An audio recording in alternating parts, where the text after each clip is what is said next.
नमस्ते दोस्तों, मैं डॉक्टर जगदीश राठौड़ और माइंड गैलेक्सी यूट्यूब चैनल में आप देख रहे हैं। सम्मोहन क्या है? सम्मोहन दोस्तों ये एक वशीकरण है। सम्मोहन एक प्रकार का मोहिनी है। दूसरे के ऊपर कुछ ऐसे शब्दों से प्रभाव डालकर उस व्यक्ति को वश में कर लेना, या मैं जैसे बताऊंगा या सम्मोहित जैसे बताएगा, सम्मोहन करता जैसे बताएगा वैसे ही अगला व्यक्ति कार्य करेगा। इसी को मोहिनी कहा गया। और यही मोहिनी विद्या जो है आगे चल के जो है इसको वशीकरण इस नाम से ही जाना गया है। कापालिक लोगों ने तो सम्मोहन विद्या को मोहिनी कर कर वश में जो बहुत सारे लोगों को अपने वश में करते थे, और वश में करने के बाद उनके ऊपर यह वशीकरण करने के बाद उनको कठपुतली की भांति नचाना शुरू कर देते थे, या फिर उनके हर एक अंग पे अपना कब्जा बना के रखते थे और उनसे जो चाहे वो करवाना शुरू कर देते, ऐसा कहा गया है।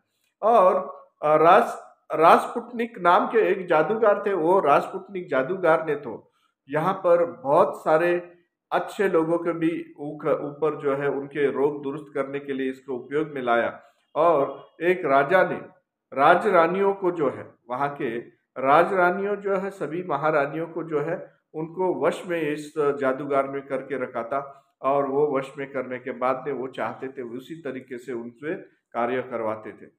महाभारत में तो विराट के पूर्व में जो ऐसा लिखा है कि विराट के राजा जो थे उन्होंने विराट के राजा ने जो है वहां पर कौरवों के साथ युद्ध जब छेड़ा गया, और जैसे ही युद्ध छेड़ा गया वहां पर अर्जुन ने भी सम्मोहन अस्त्र का उपयोग किया था। और वो सभी सम्मोहन अस्त्र के वजह से जो है सैन्य निद्रा अवस्था में चले गए थे और बहुत देर जो है निद्रा अवस्था में ही पड़े रहे, और इस वजह से जो है अर्जुन की सैन्य जीत पाई। ये सब बातें बताया जाता है।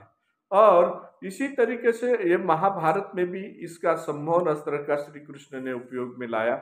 और ये विद्या जो है मोहिनी विद्या जो है 3000 साल पूरे 3000 साल पहले से ही हमारे भारतवर्ष में है। और यहाँ पर बहुत सारे जो धर्मगुरु हुए, जिन्होंने धर्मगुरु ने अलग अलग तरीके से लोगों को जो सीख दी, ये सलाह दी, तो उस वक्त उपचार भी करना शुरू किया था। और सम्मोहन व वशीकरण विद्या से उपचार करते थे, और उपचार कर कर लोगों को जो है वहां पर एक प्रकार का उपदेश किया करते थे। और इसी को उन्होंने गुप्त विद्या करके भी नाम दिया, और ये गुप्त विद्या के नाम से भी ये जानी जाती थी। और ये भट्टाचार्य जो है, भट्टाचार्य ने जी के अनुसार जो है साधु सन्यासी योगी, इन्होंने भी सम्मोहन का उपयोग इसी तरह किया कि लोगों का उपचार किया जाए। लोगों में कोई प्रकार का तंत्र मंत्र या भानामती है, भूत है, प्रेत है, ये सभी बातें जो है निकालने के लिए सम्मोहन अस्त्र का उपयोग में लाया।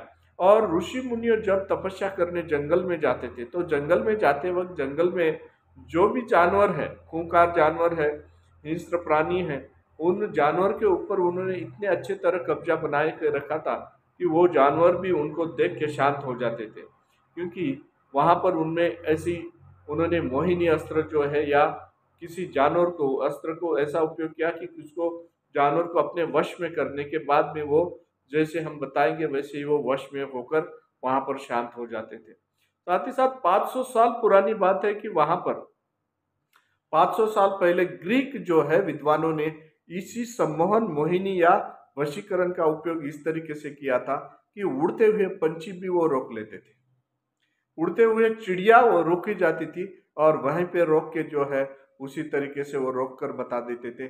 और अजगर जैसे जो प्राणी है या बड़े बड़े सांप हैं, उन सांपों के ऊपर भी उन्होंने कब्जा बना के उनको शांत कर देते थे।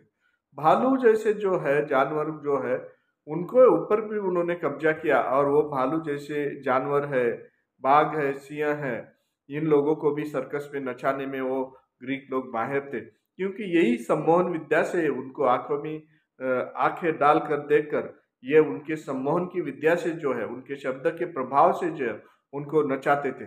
और इसी तरीके से जो मोहिनी अस्त्र जो बोलते हैं, उनको मोहित करके उनको हमारी इच्छा के अनुसार जो है वो जानवरों को जैसे ही नचाना है, उनको कार्य कराना है, तो सर्कस में वैसे कार्य कराते थे। इसीलिए मोहिनी विद्या जो है बहुत प्राचीन काल से आ रही है।